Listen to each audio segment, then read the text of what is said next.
आशा करता हूं आप सब बहुत अच्छे होंगे। मेरा नाम है सिद्धांत अग्निहोत्री। स्टडी ग्लोस पे आपका बहुत बहुत स्वागत है। दोस्तों, कल हमने देखा कि गंगा में लाशें बह के आ रही थी। ऐसा पहले भी हुआ है।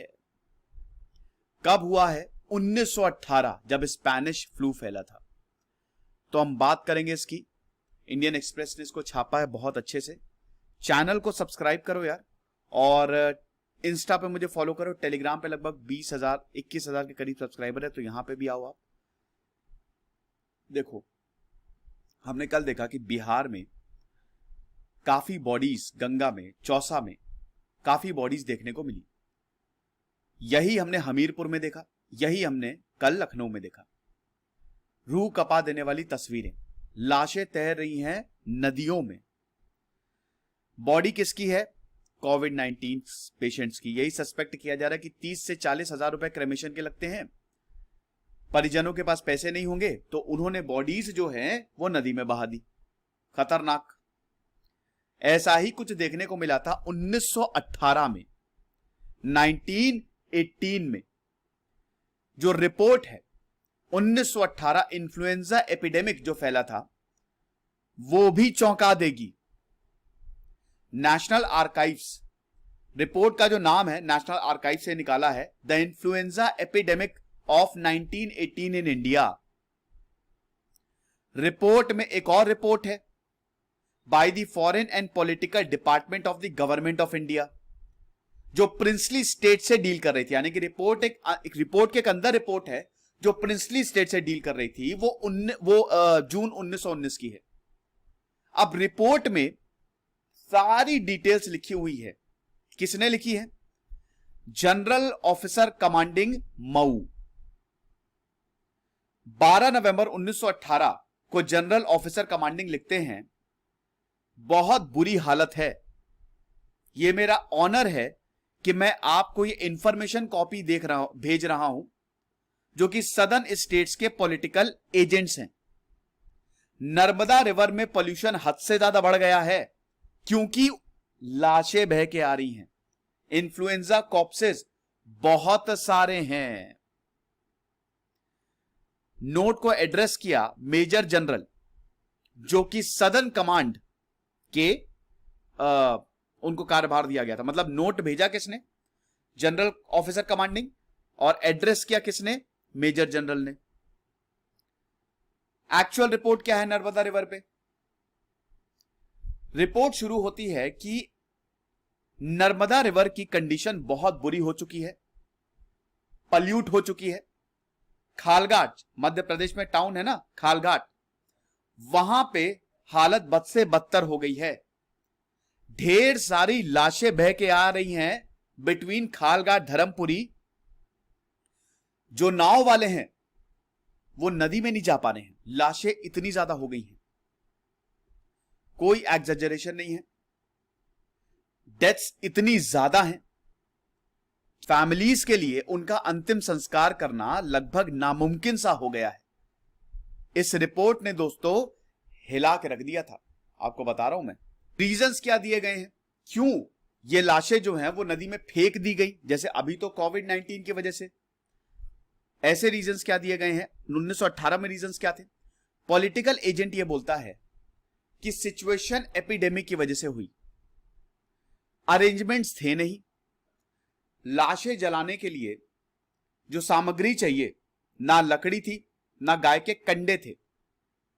इसीलिए लाशों को सीधा नर्मदा नदी में फेंक दिया। स्ट्रीम लो थी, धार कम थी, जिसकी वजह से लाशें खालघाट के किनारे इकट्ठा हो गई। और एयर जो है इन लाशों की वजह से, क्योंकि लाशें लगातार डिकंपोज हो रही थी, सड़ गई थी। अब जब लाशें सड़ती हैं तो आप समझिए कितनी बदबू आती है। आप क्या, एक छोटा सा जब चूहा मर जाता है तो 2-3 दिन बाद सहना मुश्किल है। ये तो इंसान की लाशें हैं। तो ये जो सड़ी गली लाशें हैं, इनकी बदबू से और डिकम्पोजिशन से पूरी जो वातावरण है वो पल्यूट हो गया था। नाव वाले नदी में जा नहीं रहे थे, क्योंकि जब वो नाव लेके जाते थे तो लाशें उनकी नाव से फंस जाती थी। नाव का जाना मुश्किल था, लाशों को चीरते हुए जाना पड़ता था, और स्मेल तो इतनी खराब थी, सांस लेने में भी प्रॉब्लम हो रही थी। ये हालत थी दोस्तों। सोचिए क्या नजारा रहा होगा, कितना खतरनाक नजारा रहा होगा 1918 में, 1918 में। किया क्या गया था कि इन कॉर्पसेस को रिवर से रिमूव किया जाए। रिपोर्ट जो है सिंपल बट सैनिटरी प्रोसेस का इसमें हवाला देती है। सिंपल प्रोसेस था, सॉरी सिंपल लेकिन इनसैनिटरी। प्रोसेस सिंपल था लेकिन इसमें सैनिटेशन, साफ सफाई का बिल्कुल भी ध्यान नहीं रखा गया। पता है क्या किया? जो डाउन स्ट्रीम, जो नदी नीचे, नदी की धार नीचे जाती है ना, लाशों को बस वहां ढकेल दो। यहां पे बताते हैं कि मैंने खुद अपनी आंखों से लाश को देखा on the far side of the stream. बाकी लाशों को बैलगाड़ियों पे ले जाया जा रहा था जिनको कलेक्ट कर सके, लेकिन वो बहुत ही गंदगी वाला प्रोसेस था, उसमें सैनिटेशन आपको कहीं नहीं मिलेगा। कम से कम 8 लाशें तो ऐसी थी जिन पे कौवे बैठे हुए थे और उन लाश को नोच रहे थे, ऑल हाईली डीकंपोज्ड। कौन परिवार चाहेगा कि ऐसा अंतिम संस्कार हो, इस तरीके का कि लाशें जा रही है, उसको चील कौवे नोच के खा रहे हैं। रिपोर्ट्स मेंशन करती हैं कि कॉप्सेस, ये लाशें कहां से आई थी। पॉलिटिकल एजेंट को इन्फॉर्म किया कि ये जो लाशें हैं वो महेशावर से आई हैं। यहां पे जो दीवान था, दीवान ने ऑर्डर दिया कि भैया अरेंजमेंट करो, ऐसे तो बहुत दिक्कत हो जाएगी। इतनी सारी लाशों को बैलगाड़ियों पे कहां से हम लेके आए, तो इसीलिए तुरंत अरेंजमेंट करो। कुछ अरेंजमेंट किया भी था, लेकिन लोकल अथॉरिटीज, अरेंजमेंट के लिए भी लोग चाहिए। उस समय लोकल अथॉरिटीज भी बीमार पड़ी हुई थी, यानी कि थिंग्स जो है, चीजें उस समय कंट्रोल में थी ही नहीं जैसे आज है। सीवियरिटी ऑफ द पैंडेमिक बहुत ज्यादा थी उस समय की। जितने भी डॉक्टर्स थे बीमार, मेडिसिन का स्टॉक खत्म हो गया, इसीलिए मौतें बहुत ज्यादा हो रही थी। गुजरी काकरता में डेली 3 से 4 मौतें हो रही थी। दीवान यह बताता है 4000 से ज्यादा लोग बीमार हैं अकेले धार टाउन में, और उस समय पॉपुलेशन कम थी। 900 डेली, कम से कम 900 लोग डेली हॉस्पिटल में आ रहे हैं, अपना चेकअप करवा रहे हैं। मेडिकल एस्टैब्लिशमेंट डिप्लीट हो चुका है और ये हेल्थ सिस्टम पूरी तरीके से कोलैप्स कर गया था। बहुत ज्यादा मौतें हो रही थी। अब उस समय ना दवाई थी प्रॉपर, ना वैक्सीन था, कुछ भी नहीं था, हेल्थ सिस्टम भी प्रॉपर नहीं था। ये 1918 की बात है। तो आज जो नजारा, आज हमारे पास सब कुछ है लेकिन फिर भी हम देख रहे हैं कि नदियों में लाशें बह के आ रही हैं। तो आज का जो नजारा है वो एक बार और हुआ था आज से 100 साल पहले, 1918 में।